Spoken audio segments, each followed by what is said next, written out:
Hello dear friends.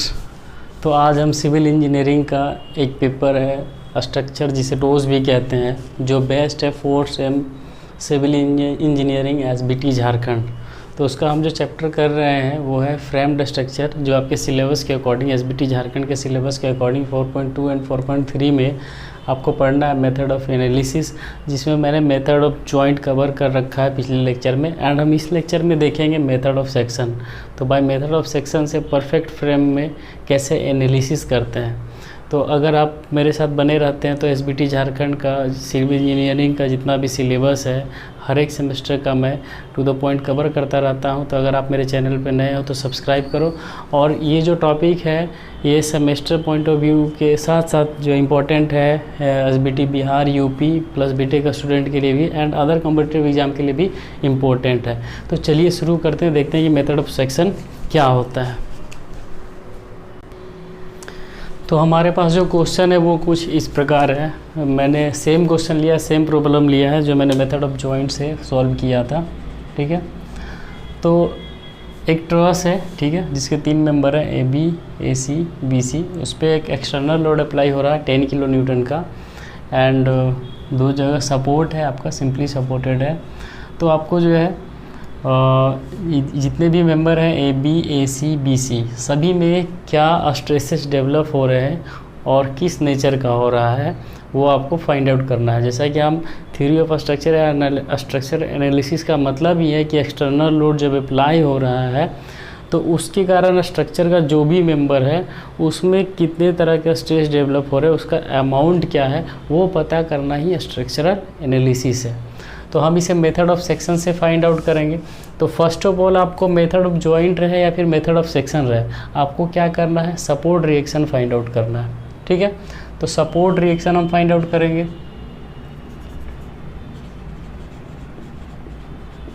Support reaction, ठीक है, तो यहाँ पे जो सपोर्ट रिएक्शन है वो आर बी है और उधर जो है आर सी है। तो ये कैसे फाइंड आउट हम करेंगे, तो इसके लिए ऐसे क्वेश्चन में नहीं, आप डॉटेड लाइन से आप अपना जब एग्ज़ाम में सॉल्व कर रहे होगे तो अपने सुविधा के लिए जो है इसे आप पेंसिल से इस तरह से आप कर सकते हो। ये ए है और ये मैंने एडस ले लिया, उस बाद में इरेज कर देना है। ठीक है, तो आपको जो है इसे जस्ट एज ए बीम आप कंसीडर कर सकते हैं ताकि आपको सुविधा हो समझने में, है ना। और ये जो 10 किलो न्यूटन का इसका लाइन ऑफ एक्शन तो यही रहेगा, है ना, 10 किलो न्यूटन।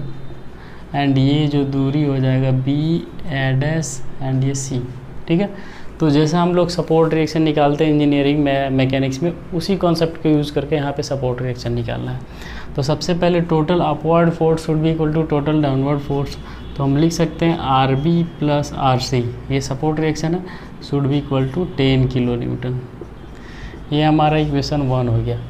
सेकेंड हम क्या करेंगे, या तो आप इसके अबाउट मोमेंट ले लें या फिर सी के अबाउट मोमेंट ले लें। तो मैं बी के अबाउट मोमेंट लेता हूँ, है ना, क्योंकि ये सिंपली सपोर्टेड है, दैट्स वाई यहाँ पे जो मोमेंट समेशन ऑफ सारे moment clockwise moment and anti clockwise moment का जो सम होगा वो 0 आएगा। तो इस पॉइंट के इधर 2 फोर्स है, एक ये है आर सी है और दूसरा है 10 किलो न्यूटन। तो दोनों के कारण मोमेंट क्या होगा इस पर, तो पहला मैं लिखता हूँ आर सी के कारण। तो जिस फोर्स के कारण चाहिए वो फोर्स का मैग्नीट्यूड इनटू जिस पॉइंट पे चाहिए उस पॉइंट से उस फोर्स का लाइन ऑफ एक्शन का परपेंडिकुलर डिस्टेंस। तो क्या है हमारा, ये डिस्टेंस ही परपेंडिकुलर होगा चूँकि ये सीधा वर्टिकल है। तो आर सी इंटू 5। ठीक है, ये कैसा इफेक्ट दे रहा, एंटी क्लॉकवाइज, और इसके कारण कैसा है, क्लॉकवाइज। तो ये माइनस हो जाएगा 10 इंटू, ठीक है, इसे मैं लिख सकता हूँ, ये जो डिस्टेंस होगा इसका लाइन ऑफ एक्शन ये है और परपेंडिकुलर डिस्टेंस है ना, फोर्स इनटू जिस फोर्स के कारण जिस पॉइंट पे चाहिए उस पॉइंट से उस फोर्स का जो लाइन ऑफ एक्शन होगा वहाँ का परपेंडिकुलर डिस्टेंस। चूँकि ये वर्टिकल है तो ये परपेंडिकुलर डिस्टेंस यही होगा बी ए डैश, ठीक है, शुड बी इक्वल टू 0। ठीक है, तो अब हमें ये बी ए डैश क्या होगा ये हमें पता होना चाहिए। तो बी ए डैश जो है किस ट्रायंगल का पार्ट है, ए बी ए डैश का। ठीक है, किस ट्रायंगल का साइड है, A B and A dash का। तो इस ट्रायंगल से हम बी ए डैश का वैल्यू निकाल सकते हैं। ठीक है, तो बी ए डैश बराबर होगा सामने वाला क्या, इसके अलावा दो साइड्स है इस ट्रायंगल के, एक ये है एक ये है, ठीक है। ये तो मैंने खुद से ड्रॉ किया है लेकिन ये है तो नहीं, तो ये इसे हम लेके चलेंगे। तो ये जो है इस बड़ी ट्रायंगल ABC का पार्ट है और इसमें हाइपोटेनस दिया हुआ है और 2 एंगल है। तो किसी भी एंगल को हम ले करके जो है इसका वैल्यू फाइंड आउट कर सकते हैं। तो इसका जो वैल्यू हम फाइंड आउट करेंगे इसके रेस्पेक्ट में, तो BA' बराबर हो जाएगा हमारा AB इंटू क्या होगा, 60 के सामने वाला परपेंडिकुलर हो गया तो ये बेस हो गया। बेस निकालना हो तो कोस से गुना करते हैं, ठीक है। अब हम फाइंड करेंगे AB, ठीक है। तो AB बराबर क्या हो जाएगा हमारा, अगर ये हम एंगल कंसीडर करेंगे 30 डिग्री, बड़ी ट्रायंगल में 90 है, 90 के सामने हाइपोटेनस 5 मीटर, तो ये अगर एंगल कंसीडर करेंगे तो इसके सामने ये परपेंडिकुलर हो गया। तो AB बराबर होगा हमारा BC इंटू साइन 30। BC मतलब 5 मीटर दे रखा है और ये साइन 30, ठीक है। तो इसका वैल्यू जो है आप BA' बराबर क्या हो गया आपका AB cos 60 एंड AB बराबर हमने क्या निकाला 5 इंटू साइन 30। तो AB का वैल्यू हम BA' के जगह रखते हैं, 1 मिनट इधर, RC into 5 minus 10 into BA' के जगह क्या होगा AB cos 60, AB cos 60 equals to 0, RC into 5 minus 10 into BA' बराबर, तो AB को 60 मैंने निकाला था, बट AB बराबर क्या निकाला मैंने इस बड़ी ट्रायंगल से 5 इंटू साइन 30। तो AB के जगह हमें लिखना है 5 साइन 30 इंटू ये AB का वैल्यू हो गया इंटू कॉस 60 इक्वल्स टू 0, ठीक है। तो RC बराबर हो जाएगा हमारा, ये माइनस है उधर चल जाए तो प्लस होगा, 10 into 5 sine 30 into cos 60 upon 5। तो यहाँ से हमारा क्या आ जाएगा RC आ जाएगा, ठीक है। कैलकुलेट कर सकते हैं क्या, तो हमने RC का वैल्यू कैलकुलेट किया तो वो जो है 2.5 किलो न्यूटन आया, ठीक है। And from equation 1 RB plus RC equals to 10 kilo newton था। देन RB बराबर हमारा यहाँ से क्या हो जाएगा 10 माइनस RC, तो हमारा 7.5 किलो न्यूटन आया।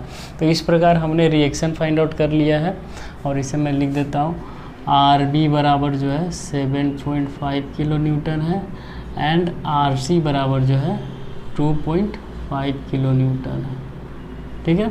ये पहला स्टेप है, मेथड ऑफ जॉइंट रहे मेथड ऑफ सेक्शन। फर्स्ट आपको सपोर्ट रिएक्शन फाइंड आउट करना ही है, उसके बाद हम मेथड ऑफ सेक्शन देखते हैं कि किस तरह से। मेथड ऑफ सेक्शन में हम क्या करते हैं कि जिस भी मेंबर में हमें फोर्स चाहिए है ना, उस मेंबर से होता हुआ एक सेक्शन लाइन कट करते हैं। तो हमें तीनों में चाहिए, तो पहला सेक्शन लाइन हम इधर से ड्रॉ करते हैं है ना, तो इससे ये दोनों में हम कैलकुलेट कर लेंगे। तो सेक्शन लाइन ड्रॉ हम इस तरह से करेंगे, पहले हम पॉइंट हमें लोकेट कर देते हैं B एंड ये C। सेक्शन लाइन पहले ही ड्रॉ कर देते हैं है ना, ये सेक्शन लाइन 1 1। चूँकि हम इधर छोटे पार्ट को हम इक्विलिब्रियम में कंसीडर करेंगे और बड़े पार्ट को छोड़ देंगे हम, ठीक है। तो सेक्शन लाइन के एक तरफ का पार्ट को इक्विलिब्रियम कंसीडर करना है, एक तरफ छोड़ना है। तो जिधर हम इक्विलिब्रियम कंसीडर करेंगे उधर जो है हमारा जो लाइन होगा वो डार्क होगा एंड जिधर इक्विलिब्रियम में कंसीडर नहीं करना है उधर डॉटेड होगा। आप चाहें तो उधर वाले को भी इक्विलिब्रियम में कंसीडर कर सकते हैं, ऐसा कोई ये नहीं है, लेकिन छोटे पार्ट को करने से हमें कैलकुलेशन करने में सुविधा होता है, ठीक है। तो ये पहले से हम अगर सेक्शन लाइन ड्रॉ कर लेते हैं तो हमें सुविधा होता है। ये 10 किलो न्यूटन है ना, एंड ये जो रिएक्शन आया आपका ये 7.5 किलो न्यूटन RB है, ये B है, एंड ये जो C आया है आपका RC ये 2.5 किलो न्यूटन। तो इस तरह से हम जो है लेफ्ट पार्ट के इक्विलिब्रियम को कंसीडर करेंगे। तो मेथड ऑफ सेक्शन में हमारे पास 3 इक्वेशन होते हैं, ठीक है। एक होता है सिग्मा m इक्वल्स टू 0, दूसरा sigma h equals to 0 and third जो होता है सिग्मा b बराबर 0। तो हम पहले इसे यूज़ करते हैं, ठीक है। तो इसके पहले मैं समझा दूं कि एक्सटर्नल फोर्सेस कितने हैं और इंटरनल फोर्सेस कितने हैं, ठीक है।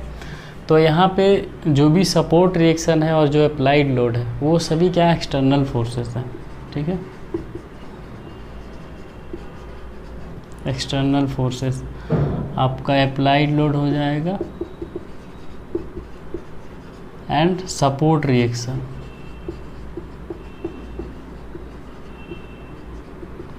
तो सपोर्ट रिएक्शन यहाँ पे कितने हैं, 2 हैं, एक RB है एंड एक RC है। अप्लाइड लोड कितना है, 10 किलो न्यूटन का है। RB कितना है हमारा, RB है 7.5 किलो न्यूटन एंड RC कितना है, 2.5 किलो न्यूटन। ये हो गया हमारा external forces. And internal forces जो हमें स्ट्रक्चरल एनालिसिस में एक्सटर्नल फोर्सेस के कारण इंटरनल फोर्सेस क्या जनरेट हो रहे हैं मेंबर में वो फाइंड करना होता है। तो इंटरनल फोर्सेस जितने भी मेंबर हैं सब में अपना इंटरनल फोर्सेस होगा, तो उसका नाम हम इस तरह से देंगे। इसमें जो इंटरनल फोर्स जनरेट होगा उसका हम नाम देंगे AB, force in member MB, force in member BC and force in member AC। आप इसको CA भी लिख सकते हैं, कोई दिक्कत नहीं, ठीक है। तो ये सभी को हमें फाइंड आउट करना है ना, कि ये जब एक्सटर्नल लोड अप्लाई हो रहा है तो इसके कारण इस पर क्या हो रहा है। तो ये जो सपोर्ट रिएक्शन था वो तो मैं इंजीनियरिंग मैकेनिक्स से निकाल लिया, ठीक है। अब इसको हम मेथड ऑफ सेक्शन से देखते हैं, तो इसको हम यूज़ करेंगे। तो इसके लिए मोमेंट सिग्मा m बराबर 0 के लिए आपके पास 3 पॉइंट है, B, A एंड C। किसी के अबाउट आप ले सकते हैं जिस पॉइंट के अबाउट आप ज़्यादा कन्वीनियंट फील कर रहे हैं। तो हमें ये सेक्शन लाइन खींचा है, मतलब कि जिस भी मेंबर को कट कर रहा है सेक्शन लाइन उस मेंबर में हमें क्या चाहिए, फोर्स चाहिए, इसमें चाहिए एंड इसमें चाहिए, ठीक है। तो अगर हम इस पे अगर हम कंसीडर करते हैं सिग्मा m बराबर 0, तो ये दोनों मेंबर जो इससे होते हुए पास हो जा रहा तो उसके कारण मोमेंट क्या होगा, 0 हो जाएगा, तो इक्वेशन बनेगा नहीं, ठीक है। तो उसका वैल्यू हम फाइंड आउट नहीं कर सकेंगे। अगर हम इसके अबाउट कंसीडर करते हैं A के अबाउट, तो A से क्या पास हो जा रहा है, AB पास हो जा रहा है, यानी कि वो 0 हो गया, बट इसके कारण इक्वेशन बन जाएगा। अगर हम C के अबाउट कंसीडर करते हैं तो ये पास हो जा रहा है, लेकिन इसके कारण हमारा इक्वेशन बन जाएगा, ठीक है। तो हम क्या कर सकते हैं कि A के भी अबाउट ले सकते हैं एंड C के अबाउट भी ले सकते हैं। तो आप जिस पॉइंट के अबाउट ज़्यादा कन्वीनियंट है, जिधर आपका ज़्यादा सुविधा हो रहा है, आप उसके अबाउट आप निकाल सकते हैं। तो हम जो है C पॉइंट के अबाउट निकालते हैं, सिग्मा MC इक्वल्स टू 0, ठीक है। तो इसके कारण कौन कौन सा फोर्स हम कंसीडर करेंगे, लेफ्ट पार्ट को हम इक्विलिब्रियम में कंसीडर किया है। तो इस सेक्शन लाइन के इधर जितने भी एक्सटर्नल फोर्स आ रहे हैं उसे कंसीडर करेंगे, यानी कि 7.5 को ही कंसीडर करेंगे, ओनली RB को ही कंसीडर करेंगे। और बाकी जो 2 हैं, चूँकि ये सेक्शन लाइन के इधर आ जा रहे हैं एक्सटर्नल फोर्स 10 एंड 2.5, तो उसे हम कंसीडर नहीं करेंगे। इसको हम सेक्शन 1 लाइन जब हम ड्रॉ किए हैं और लेफ्ट पार्ट को हम एज ए इक्विलिब्रियम हम अगर ले रहे हैं तो उसको हम कंसीडर नहीं करेंगे, ये दोनों को, ठीक है। एंड मेंबर को, किस मेंबर के फोर्सेस को हम कंसीडर करेंगे, तो जिस भी मेंबर से ये सेक्शन लाइन कट करता हुआ जा रहा है उस मेंबर के फोर्सेस को कंसीडर करेंगे। जैसे कि AB को कट किया, BC को कट किया, ये मेंबर का फोर्सेस सेलेक्ट करते समय हमें ये नहीं देखना है कि लेफ्ट में है कि राइट में है, बस जिस भी मेंबर से हमारा सेक्शन लाइन कट करता हुआ जाएगा उस मेंबर के फोर्सेस को कंसीडर करेंगे, ठीक है। ये क्लियर रहे तो आपको कहीं कोई कन्फ्यूजन नहीं होगा। तो चलिए देखते हैं सिग्मा MC बराबर 0, ठीक है। तो एक ये फोर्स हो गया एक्सटर्नल फोर्स, अब मेंबर हमारे पास 2 हो गए, एक ये। एक्सटर्नल फोर्स चूँकि ऐसा जा रहा है तो ये जो इंक्लाइन मेंबर है इसका फोर्स कैसा होगा, इस तरह से होगा, तब ना इसका वर्टिकल कंपोनेंट जो होगा वो डाउनवर्ड होगा, इसको बैलेंस करेगा। और ये हमारा 60 डिग्री है, तो इसका एक कंपोनेंट जो है इधर जाएगा और एक कंपोनेंट इधर जाएगा, तो इसको बैलेंस करने के लिए इसमें जो फोर्स होगा BC में वो इस तरह से होना चाहिए। साइन अपोजिट लोगे, गलत अगर आप ले लोगे तो कोई दिक्कत नहीं, आपका वैल्यू निगेटिव आएगा, तो नेचर का आप अपोजिट कर देना, ठीक है। तो सिग्मा MC बराबर 0, तो हम ये कंसीडर करेंगे, ये कंसीडर करेंगे और ये कंसीडर करेंगे, ठीक है। तो 7.5 के कारण 7.5 का लाइन ऑफ एक्शन हमारा ये हो गया, 7.5 इंटू किस पॉइंट के अबाउट हम ले रहे हैं, C के अबाउट। तो यहाँ से इसकी दूरी क्या है, 5 मीटर, यही परपेंडिकुलर डिस्टेंस होगी चूँकि ये सीधा वर्टिकल है। तो 7.5 इंटू 5 ये कैसा इफेक्ट दे रहा है आपका, इस तरह से। लेकिन इस मेंबर के कारण इफेक्ट कैसा होगा ऐसा, तो माइनस करेंगे force in member A B, ठीक है। अब देखिए ये ए बी का लाइन ऑफ एक्शन ये है और इस पॉइंट से परपेंडिकुलर डिस्टेंस ये होगा, चूँकि यहाँ पे परपेंडिकुलर है, ठीक है। तो एफ ए बी इंटू ये ए सी बराबर क्या होगा, सीधा आप ए सी लिखिए वन टाइम, है ना। नेक्स्ट टाइम में हम लोग इसका वैल्यू पुट करेंगे। 7.5 into 5 minus f A b into a c बराबर क्या हो जाएगा, ये 5 है, ये 60 है, 60 के सामने का ये साइड है, तो ये परपेंडिकुलर हो गया। तो परपेंडिकुलर बराबर हाइपोटेनस में किससे गुना कर देंगे, यानी 5 है हमारा हाइपोटेनस 90 डिग्री के सामने वाला, तो 5 इंटू साइन 60। तो इसको हम अगर सॉल्व करेंगे तो एफ ए बी बराबर आपका क्या हो जाएगा, एफ ए बी पहले उधर लेके जाएंगे सभी को और फिर सभी को इधर भेज देंगे, तो 7.5 इंटू 5 अपॉन एफ ए बी के साथ जो भी गुना है वो डिवाइड में आ जाएगा 5 साइन 60।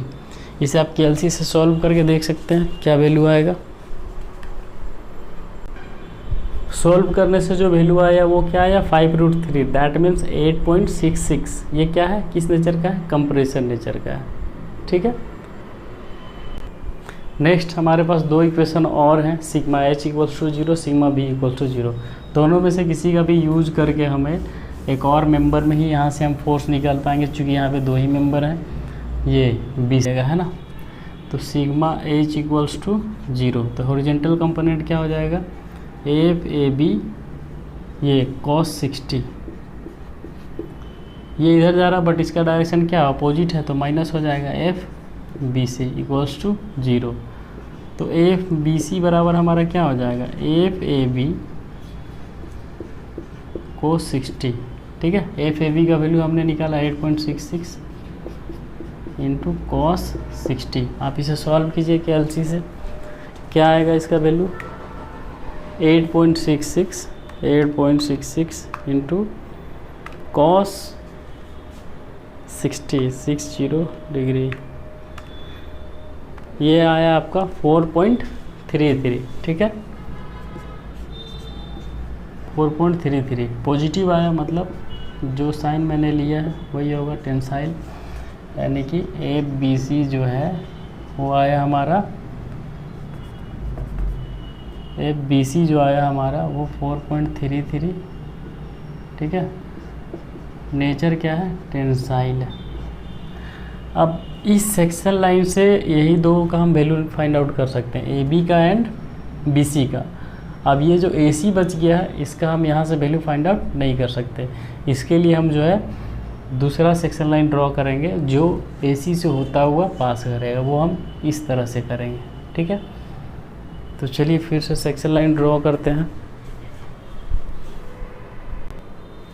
तो सेक्शन लाइन कैसे ड्रॉ करते हैं वो मैंने बता रखा था, इसलिए मैं डायरेक्ट सेक्शन लाइन ड्रॉ किया। हो सकता है आपको कन्फ्यूजन हो कि पिछले सेक्शन लाइन में इसका जो डायरेक्शन था बी सी का वो इस तरफ था और इस बार जो इस तरफ हो गया। तो हमें डायरेक्शन मतलब टेंशन या कंप्रेशन समझना है। अगर इस सेक्शन लाइन से दूर जा रहा है एरो मतलब टेंशन है, सेक्शन लाइन के इधर आ रहा है मतलब कंप्रेशन है। तो पहले वाले में भी सेक्शन लाइन से दूर जा रहा था और इस लाइन में भी सेक्शन लाइन से दूर जा रहा है, तो मतलब टेंशन है, ठीक है। तो अब हमें क्या करना, मेन AC का वैल्यू फाइंड आउट करना है। तो इस पॉइंट के अबाउट तो होगा नहीं, चूँकि इस यहाँ से AC पास हो रहा, इस पॉइंट के अबाउट भी नहीं होगा चूँकि इस पॉइंट से पास हो रहा।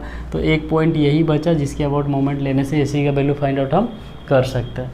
तो सिग्मा MB इक्वल्स टू 0, ठीक है। तो एक हो जाएगा आपका, इधर का वर्टिकल फोर्स हम कंसीडर करेंगे, इधर का नहीं करेंगे। अब इधर चूँकि राइट वाले को इक्विलिब्रियम हम राइट पार्ट का इक्विलिब्रियम हम कंसीडर कर रहे हैं, तो सेक्शन लाइन के इधर जो भी है उससे हम जो है कंसीडर करेंगे, इधर कंसीडर नहीं करेंगे। तो इधर कितने एक्सटर्नल फोर्स है, ये से RC है, RC का वैल्यू कितना है हमारा 2.5, तो केवल इसे कंसीडर करेंगे, RV को हम कंसीडर नहीं करेंगे और ना ही यहाँ पे जो 10 किलोमीटर लग रहा उसे कंसीडर नहीं करेंगे। और मेंबर में जिस मेंबर से होता हुआ सेक्शन लाइन पास हो रहा है इससे इससे, ठीक है, यानी कि AC को एंड BC को कंसीडर करेंगे। तो सिग्मा MB गोल्स टू 0 अगर हम लेते हैं तो इस पॉइंट के अबाउट मोमेंट हम ये सेक्शन लाइन जो है किस किस मेंबर से होता हुआ पास हो रहा, एक BC एंड एक AC, तो इसके कारण क्या मूवमेंट होगा वो कंसिडर करेंगे। एंड एक्सटर्नल फोर्स कितने आ रहे हैं इस तरफ, ये, तो ये 3 के कारण मोमेंट हम इस पर निकालेंगे। तो पहले देखता हूँ मैं 2.5 के कारण 2.5 इंटू, चूँकि ये वर्टिकल है तो सॉरी ये जो फोर्स है वो वर्टिकल है, तो इस पॉइंट के अबाउट चाहिए, तो इसका जो 90 परपेंडिकुलर जो डिस्टेंस होगा वो जो 5 मीटर दिया हुआ है वही होगा 2.5 इंटू 5, ठीक है। एंड ये जो है AC, इसका डायरेक्शन ऐसा है तो माइनस होगा, force in member AC into distance कौन सा होगा, इस पॉइंट से इस मेंबर का परपेंडिकुलर डिस्टेंस, तो ये राइट एंगल ट्रायंगल, तो ये होगा, तो वो कितना होगा लिख देता हूँ, पहले मैं AB लिखता हूँ, है ना। एंड इसके कारण, इस मेंबर के कारण क्या होगा, इसी मेंबर से, इस पॉइंट से ही पास हो रहा है, तो उसके कारण मूवमेंट क्या होगा, 0 होगा, तो उसको नहीं कंसिडर कराएंगे, इक्वल्स टू 0। अब देखिए 2.5 इंटू 5 माइनस FAC, डायरेक्ट में लिखता हूँ AB, तो ये AB जो 30 डिग्री के सामने है, परपेंडिकुलर है, तो 5 में हम क्या करेंगे, sin 30 से गुना कर देंगे, 5 sin 30। तो यहाँ से आप आराम से FAC का वैल्यू कैलकुलेट करके आप लिख सकते हो। तो कैलकुलेट करने पे जो हमारा वैल्यू आया वो आया 5 किलो न्यूटन, ठीक है। तो FAC बराबर हमारा क्या हो गया, 5 किलो न्यूटन, जिसका नेचर क्या है, FAC कंप्रेसिव, ठीक। इसे आप अगर एग्ज़ाम में बना रहे हो तो आंसर फाइंड आउट हो जाने के बाद आपको एक टेबल बनाना है, जो मैंने मेथड ऑफ जॉइंट में भी बनाया था। तो वो टेबल आपका इस प्रकार हुआ, पहले सीरियल नंबर देना है, फिर मेंबर AB BC AC किसमें आपने फोर्सेस फाइंड आउट करना है, देन फोर्सेस उसमें क्या मैग्नीट्यूड आया, एंड नेचर, वो जो फोर्सेस डेवलप हुआ इंटरनल फोर्सेस वो किस नेचर का है। तो जैसा मैंने निकाला था बस उसे टेबुलेट कर देना है। तो आशा करता हूँ कि हमारा प्रयास जो है अच्छा लगा होगा, एंड अगर अच्छी लगी हो तो आप मेरे इस वीडियो को लाइक करें, जो भी नीडी आपके दोस्त हैं उन्हें शेयर करें, एंड मेरे चैनल को सब्सक्राइब करें, ताकि मैं बराबर जो है आपके सिलेबस के according SBT Jharkhand civil engineering के सिलेबस के अकॉर्डिंग हर एक सेमेस्टर का मैं जो है आपको लेक्चर सीरीज लाता रहूँ। So thank you so much.